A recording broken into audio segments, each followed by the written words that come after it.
Qui est arrivé en première à l'église? Qui a participé dans la première campagne d'Israël? Mon mari. Quel a été le sacrifice? 10 000 euros. Est-ce que vous avez donné juste pour donner ou ça a été vraiment un sacrifice? Ça a été un sacrifice, je ne pouvais pas donner pour donner. J'étais complètement anéanti. J'ai monté sur l'autel pour pouvoir offrir cette somme. Tout cela est arrivé il y a 2 ans et demi. À ce moment-là, nous avions perdu notre bébé. Donc nous étions séparés. Il était malade pendant plus de 10 ans. Il avait des problèmes aux intestins. On passait notre temps à se bagarrer, à nous disputer. Il a même failli me tuer une fois. Et il avait également 30 ans de prison à accomplir. Quand j'ai arrivé à l'église, ça faisait au moins 5 ans que j'ai fouillé à la police. Je me suis retrouvé dans une situation difficile et c'est pour ça que j'ai eu 2 condamnations. J'ai essayé de m'en sortir, mais je n'arrivais pas à m'en sortir de cette situation.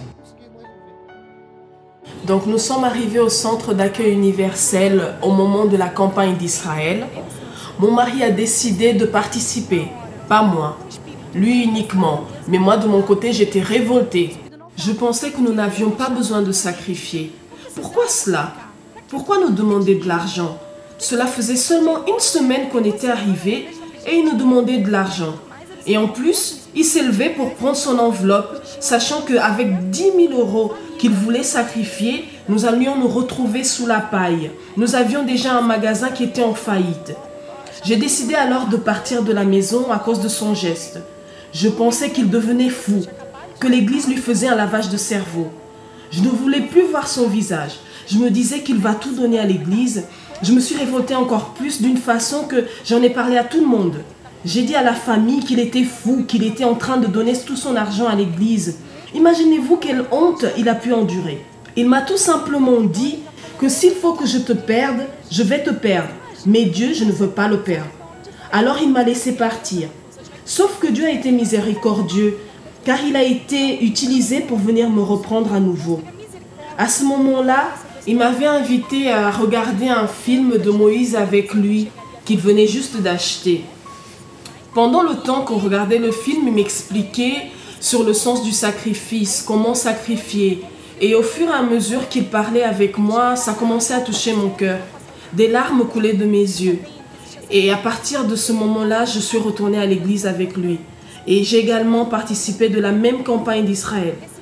Maintenant, je me suis ensuite sentie envahie du sentiment de honte, évêque. Car je n'arrêtais pas de dire que mon mari était fou.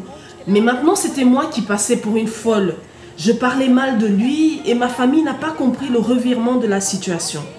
J'ai donc participé avec lui en remettant les 10 000 euros sur l'autel. Qu'est-ce qui a changé dans ta vie par rapport à la dernière campagne d'Israël?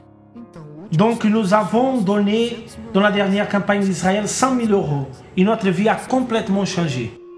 Ça fait combien de temps que vous êtes à l'église? Ça fait 2 ans et demi maintenant. La première campagne d'Israël, j'ai donné 10 000 euros et la dernière 100 000 euros. Notre vie a totalement changé, que je n'arrive pas à y croire. Et tout s'est passé rapidement grâce au véritable sacrifice. Notre vie a changé, notre vie sentimentale a changé. Et maintenant, je ne pense plus à faire du mal à mon épouse. Les médecins disaient qu'on ne pouvions plus avoir des enfants, mais grâce à Dieu, on a maintenant une petite fille qui est en bonne santé. Concernant notre vie financière, elle est totalement en train d'exploser. On vient d'ouvrir un 4e magasin et nous sommes propriétaires d'un immeuble. Nous avons une grande maison, un grand appartement et on vient d'acheter la maison de campagne de nos rêves. Des nouvelles voitures et ce que Dieu a fait dans notre vie, c'est inimaginable. Et là, c'est l'un de nos magasins. Là, c'est le magasin numéro 3 qui se trouve à Saint-Vicent. Le magasin fait 2 étages et toutes ces voitures nous appartiennent. Je vous rappelle que cela fait seulement 2 ans et demi que nous sommes au centre d'accueil. Toutes ces voitures nous appartiennent. Donc, lors du dernier sacrifice, nous avons vendu toutes les voitures pour remettre notre enveloppe sur l'autel. À l'époque, nous avions 2 magasins et maintenant nous en avons 4. Nous avions vendu les voitures des 2 magasins pour tout remettre sur l'autel de Dieu. Nous sommes restés sans rien.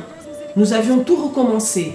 Mais Dieu a permis, par sa miséricorde envers nous, que le jour même où nous avions sacrifié, que nous puissions acheter 45 voitures. Nous avions sacrifié 34 et là nous achetions 45 voitures à nouveau. Les ventes étaient tellement bénies, c'était incroyable. Nous avons pu alors ouvrir le 3e magasin, le jour après le sacrifice. Nous avons pu alors ouvrir le 3e magasin un jour après le sacrifice. Et aujourd'hui, nous avons le 4e magasin également et le 5e est déjà en vue. Nous avons 100 voitures que nous allons sacrifier dans cette campagne d'Israël qui arrive. Tout ce qu'on fait, c'est par la foi. Notre vie est sur l'autel, ce qui est le véritable sacrifice.